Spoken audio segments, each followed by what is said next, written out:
สบายสบายanh một anh mưa khổ cho anh mưa một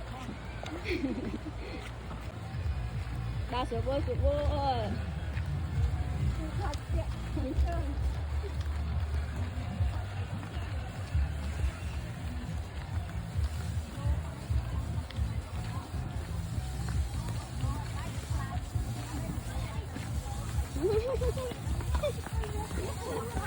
đào cỏ ê chạy sai chạy sai à chạy sai bị khỏi biết đâu đôi bò mới mày trái dương ngọt đó nó nghe làm mày đấy សួស្តីបងប្អូននិងមិត្តភ័ក្តិសំណប់ទាំងអស់គ្នាថ្ងៃនេះបានមកដើរលេងជុំមិត្តភ័ក្តិណាត់គ្នារយៈពេល15ឆ្នាំហើយទើបបានជុំគ្នាហ្នឹងហើយហើយឥឡូវនេះមកដល់រមណីយដ្ឋានជ្រាវ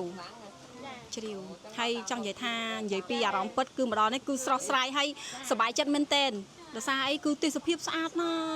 ស់ចាមេតិចលហឹមឡើងតិចហ្មងចាឡើងតិចចាឡើងតិចចាតិចលហឹមហ្មងចាចុះទេចង់និយាយថាទេសភាពព្រៃភ្នំគឺស្អាតធ្វើអារម្មណ៍ស្រស់ស្រាយចាតែគ្រាន់ថាយើងឡើងមកវារឿងក្តៅហើយហត់បន្តិចហីចាដល់ពេលអង្គុយបន្តិចទៅគឺតិចមកហ្មងពេលដែលយើងមុជទឹកចាតិចពេលដែលយើងមុជទឹកពេលដែលថាយើងអត់តមុជទឹកគឺយើងចឹងចឹងហ្មងចាអរគុណច្រើនចាំទស្សនាភាពបន្តទៀតបាយបាយឃើញចម្រាអៀនខ្លាំងហ្មងចាំវិញបងមើលខ្ញុំអត់មានបល់អ្វីទាំងអស់ខ្ញុំអត់ទេណាមកនឹងសុបាយមានអារម្មណ៍មិនដែរយើងខានដើរជុំគ្នាប្រហែលជា70ឆ្នាំអូថ្ងៃនោះសុបាយមានក្តីសុខហ្មងព្រោះណាត់គ្នាឡើងយូរឆ្នាំហើយខ្ញុំបានមកម្ដងហ្នឹងហើយ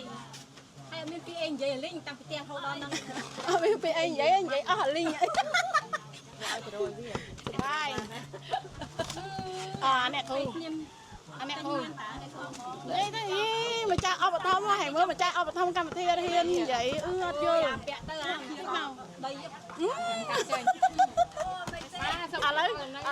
ដីម្ចាស់កម្មវិធីវិញអត់អីទេខ្ញុំគាត់ជាអ្នកតកង់ឡានទេបាទអ៊ំតកង់ឡានកូនជីវិតនេះ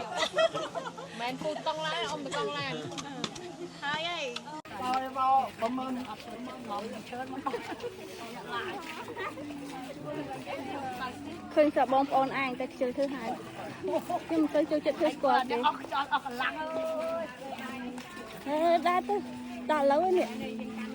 ចិត្តដល់ហើយ